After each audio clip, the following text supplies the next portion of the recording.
Hi, Melek. It is lovely to see you, as always. Welcome to my diversity talks.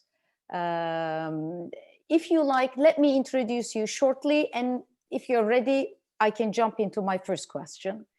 Well, it is wonderful to be here. Usually, you are our speaker, so it's wonderful to have exchanged the spaces.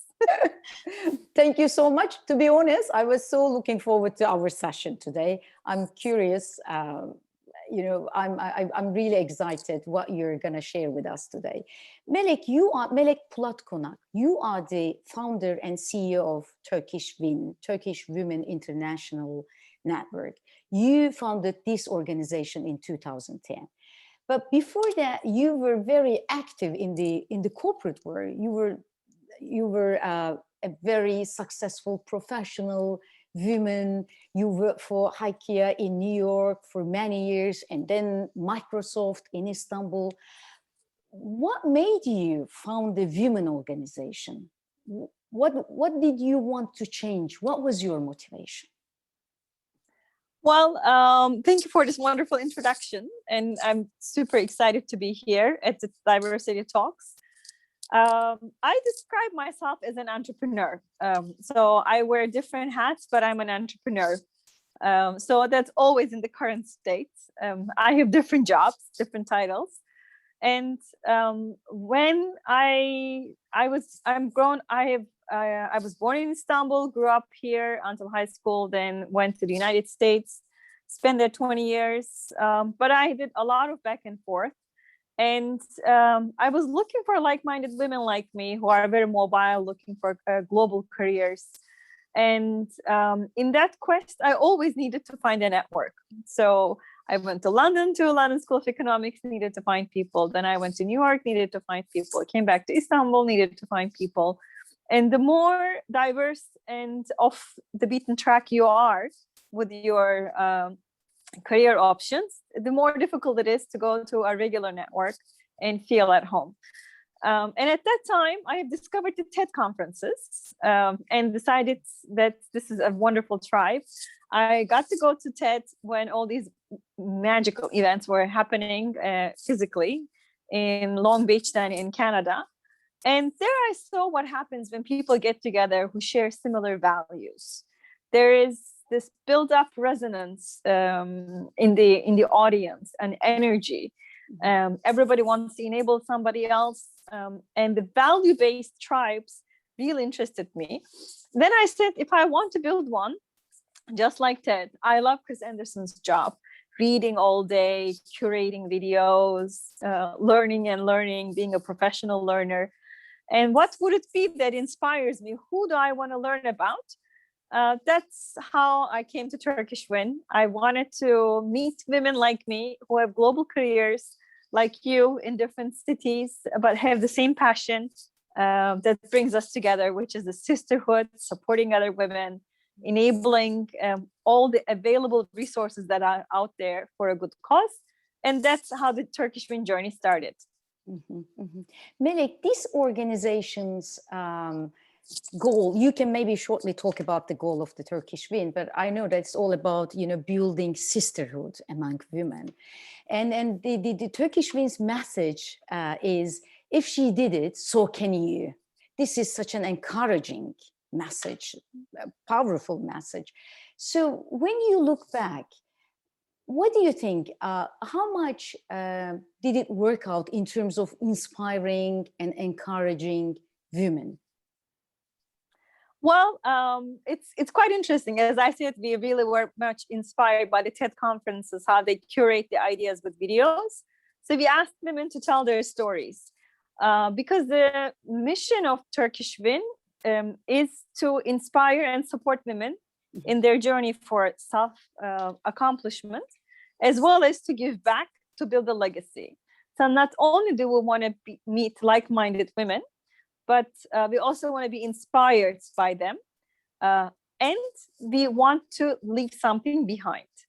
And we started the first step with the storytelling. And why the storytelling? And why that message?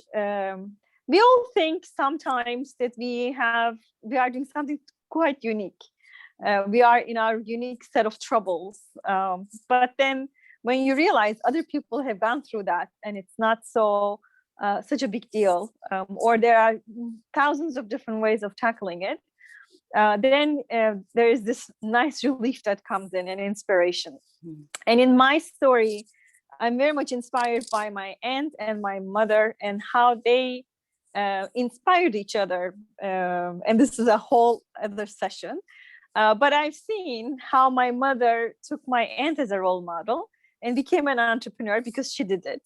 And she pretty much also took very similar steps, picking what she's going to do. Because she knew her sister Asuman did it, and if she did it, so can Selma. So that's like a sisterhood that I've seen very close at home, and I wanted to emulate that. And the impact of this, how do we measure? It's very difficult to measure. Right now, we measure with stories, and I'll share you something very shortly. Please. A young woman emailed me. She's now in Canada, and hopefully we will invite her to a nice talk. She grew up in a village, and her mother is very conservative, and she picked her profession, made sure she's a teacher and has a lifestyle that is very conservative, and kind of forced her to marry her boyfriend in college, which was her actually a hero to enable her to pursue whatever she wants to. And with this journey, this lovely woman, Elif, found out about Turkish WIN. She watched one of our videos, and she kept on watching it whenever she got stuck. And right now she's in Canada. And her husband said, if you don't like to be a teacher, study something else. She is becoming a tugboat operator, taking her license in Canada with her husband. And she is a testament of the power of these videos, the messages, encouraging and inspiring women who want to achieve something in the world. Mm-hmm. That's wonderful to hear that. And as you said, it is really difficult to measure it, huh? But we can just collect some feedback from other women and then understand, how impactful what you're doing. Melek, I would like to ask you another question, because you have got amazing experience, both in the corporate world and in terms of civil society organizations. So from your perspective, what is required to include more women at the board level, at the decision-making processes? What do you think? I think it's a mindset change. It's a culture change for organizations. Being inclusive, giving people spaces to express themselves I think both an art and a science. So if an organization is inclusive, what they could do is they have ways to understand who their audiences are, who their employees are. I think most corporations don't get that. They don't know who their employees are, what makes their heart beat. And we have to have a better way of people showing up at work with their hearts and minds. Right now, I think a lot of people are just passing by. So when you have an inclusive culture and when you think you are going to be heard, then you contribute. And when you contribute, you are there with your 100%, with your passion, with all of your creativity and energy. Any organization that wants to innovate has to include all these diverse pieces within the organization, the treasures that we have as far as women and men and youth and people with disabilities, people from different backgrounds are concerned. So women are part of that pillar. And if the company has an inclusive culture, has trust in communication, it's a matter of trust to have people to come up to be able to say something where they will not be penalized with their job descriptions and what the job descriptions require about that, then the company can build an inclusive culture. And it starts from the top. If you don't have leadership buy-in, nothing trickles. The leadership has to have that buy-in, keep on adding policies, people, resources to build that inclusive culture. that will enable women to participate at the board level, mid-level, and at any other level. Mhm, mhm. Melek, I would like to also ask you this, the gender, I believe that, let me put it in that way, I believe that diversity has got different types, and gender equality is one of them. And I see that lots of progress has been done in terms of, has been achieved in terms of gender equality. Why has COVID-19 changed in terms of gender equality? What do you notice? What do you observe? Well, we observe, I observe this. I don't have children. I'm a single woman. But I observe a lot of married women and women with kids actually had a sanity and sane place, a sanctuary at the workplace, a place they could go and perform without their other responsibilities. Now with COVID, everything pulled in one space. It's very hard for women. The COVID's upside is, let's start from the good news. COVID's upside is that now we have a flexible work. Everybody understands that you can get the productivity working in different places. So the structural changes are in place. A lot more men are helping with the household chores because they're also stuck in the same place. And family units are more cohesive. So that's a plus. But on the negative side, with a lot of countries, not only in Turkey, with COVID, women are deciding not to stay in the workforce or leave. According to a McKinsey study that was released in September, 1 every 4 women, senior women leaders in the US, are considering either quitting or reducing their workload. 1 every 4 women. And these senior women are the champions. They are the role models. They are the ones staking out the diversity forts to make sure it stays in the agenda in the organizations. In Turkey, we recently did a survey with 1,500 people, men and women. And we have asked women who in 2018, are you considering to, who were not working in that sample, are you considering to go back? Over 50% had said, yes, I'm going to consider and get a job. Now that dropped to 40%. We had asked the question to understand the gender bias to men. We asked, should a woman work to support the household income? The answer was 70% in that range in 2018. It dropped to 40% today. Everybody thinks their household and all the things that need to be done in the house needs to be taken care of, and that's the women's domain.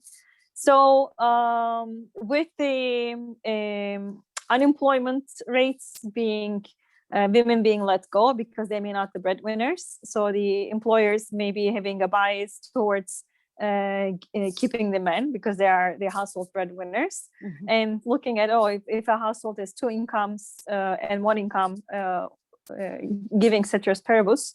So it's not about the skills, it's about others' equities and what the cultural differences are. So we are impacted negatively. However, with the structural changes, if we prepare well in this time, I think we may be able to go back to equity much faster. Did I depress you? Yeah, no, but do you agree that, oh, sorry, I dropped my pen. Do you agree that the great progress has, or, not the great progress, but some progress has been done in terms of achieving gender equality? Would you agree with that, or? I think some progress has been done, but giving the energy, it just takes a very long time, and it's a different issue, right? Because it took generations for us to get here. It will take generations for us to get out. In terms of not having a equal voice, the Equal Pay Act, for instance, in the UK, has been incorporated in 1970s. Since 1970s till today, it's 40 years. still in that country, there is no equal pay. That's So it's in law. In Turkey, we are asking companies, to get a best practice, for instance. Do you have equal pay comparing men and women? Everybody says yes. Then we ask, how do you measure? Nobody measures. So they are looking for very generic measures, not a real measure that is being tracked. So I think we have created noise and awareness that there's a problem here. But I think we are not so much in the solution space.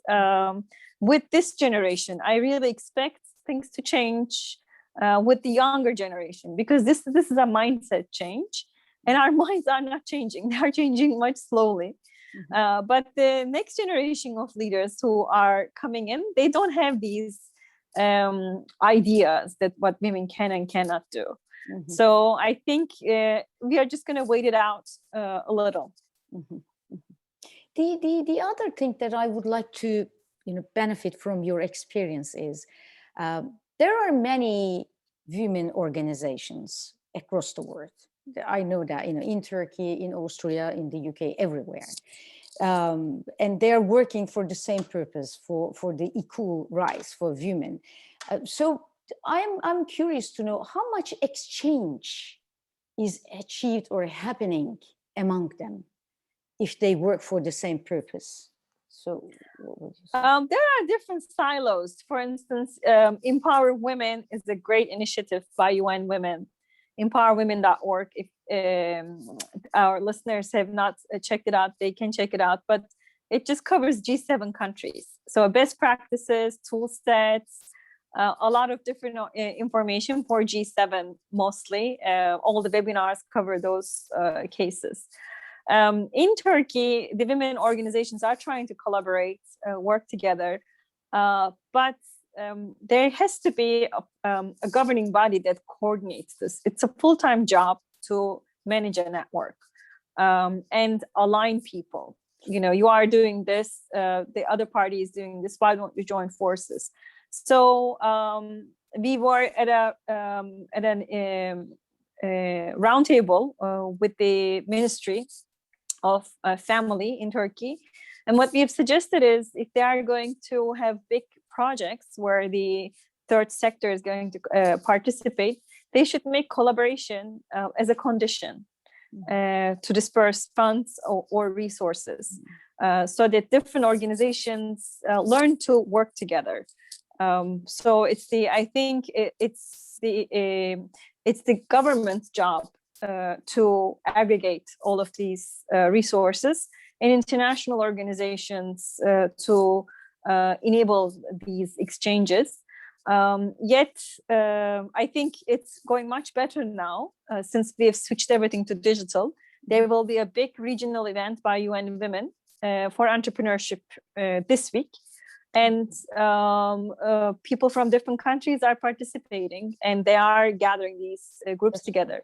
But I really think we need a lot more resources to tackle this, to strengthen the missing middle, aligning all these organizations so that we can use the resources that we have from knowledge perspective, financial perspective, or innovation perspective much more efficiently. Melek, thank you so much. Our time is already up. Is there anything else that you would like to share with us before I end this session? Well, I think every woman who is in the workforce and is making her own choices and enjoying them is a role model, and we all are making a difference. So I don't want to end on a note that we have not contributed that much. But my mother and my aunt, they've made choices, they inspired me, and I'm inspiring others. So this is a growing sisterhood force. So the force is with us. And the men who are supporting the cause are, I think, increasing their voice, their participation. So it's a collective effort. It will take time. We are coming from caveman rules and instincts, but we will make it. And if our organization did succeed with so little resources that we have, others can. So I will end with that note. Thank you so much for this wonderful message, your great positivity, and for this insightful conversation. I appreciate your time. Thank you for being with us. Stay safe and healthy. Bye. Thank you. Bye.